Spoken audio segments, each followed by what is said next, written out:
Welcome back to the channel, my friends.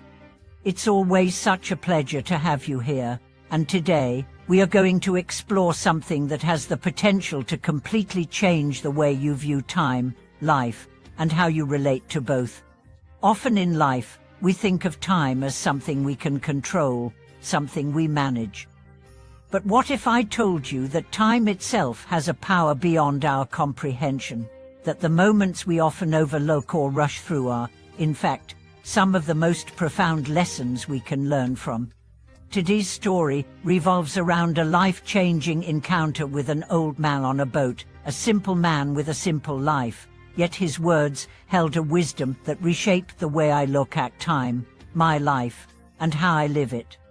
It's a story that will resonate with you if you've ever struggled with the relentless passage of time, or if you've ever questioned whether the way you're living is truly the way you want to live. The story begins on a rainy afternoon. I was traveling along a river in a small town, far away from the chaos of the city. The weather was dreary, the clouds heavy, and the air thick with the scent of rain-soaked earth. It was one of those moments when you feel disconnected from everything, when the weight of life feels a little too heavy to carry. I was sitting alone in a small boat, crossing the river to reach a village on the other side. The boat was old, creaking with every wave, and the paddler, a man in his late 70s, with a weathered face and deep, knowing eyes, was silent. As we drifted along, I found myself lost in thought, reflecting on my own life. My career, relationships, and the pressure I constantly felt to do more, be more. Time was slipping away, and I couldn't help but feel like I was running out of it. It was then that the old man spoke. He hadn't said much the entire journey, but now he turned his gaze toward me and said, "You know, young one, people are always running after time.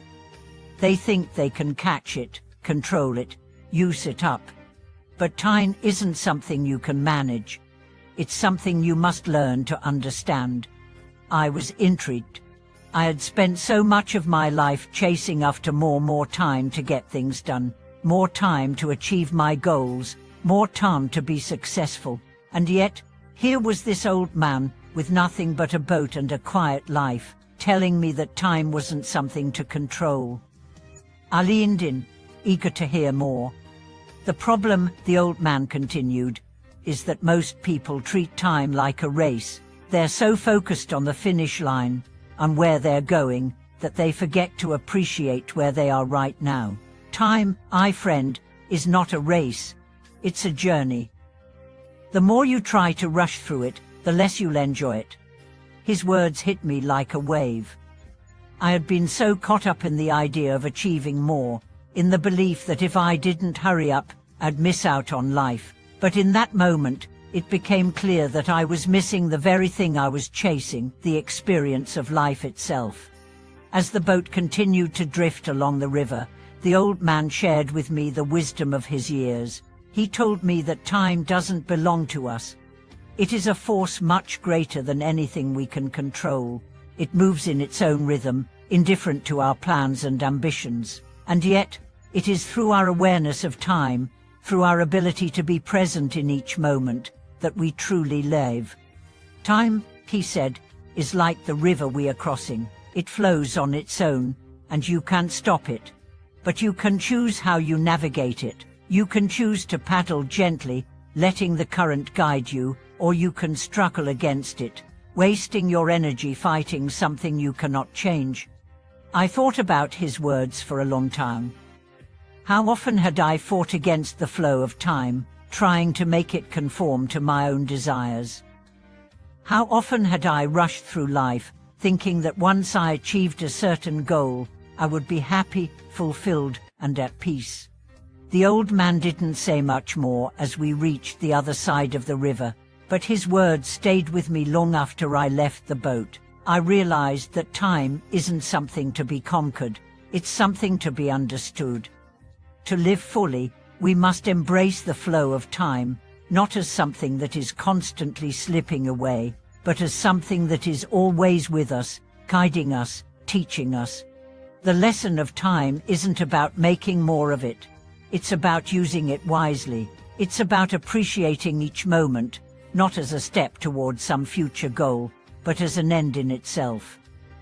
The beauty of life, the peace we seek, and the happiness we crave, these things aren't found in the future. They are found right here, right now, in the present moment. Since that day, I've learned to slow down. I no longer rush through my days, constantly chasing the next achievement. Instead, I've learned to appreciate the quiet moments, the simple experiences, and the flow of time itself. I no longer feel the need to control time, because I understand that it's not mine to control. I've learned to live with time, to let it guide me rather than trying to fight against it. And I want to share this with you. Time, as we know it, is precious.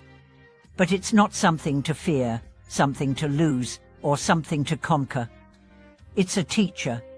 It's a guide, and when you learn to be present with it, to live with it, you will find that time is not something that runs out, it's something that expands. The old man on the boat reminded me that life is not about rushing to the end. It's about the journey, the experience, and the lessons we learn along the way. Time is not an enemy to fight against. It's a companion to walk with. Thank you so much for watching this video today. I hope this story has offered you a new perspective on time, and that it has inspired you to embrace each moment, to live fully in the present, and to see time as the powerful teacher it is. If you've had similar experiences or insights about time in your own life, I'd love to hear your thoughts in the comments. Let's continue this conversation together, sharing wisdom, reflections, and personal stories. If you found this video helpful, please like, subscribe, and share it with anyone who might benefit from these reflections. Together, we can all learn to live more mindfully, more fully, and more peacefully with the time we have. Thanks again for watching this video. I'll see you in the next one.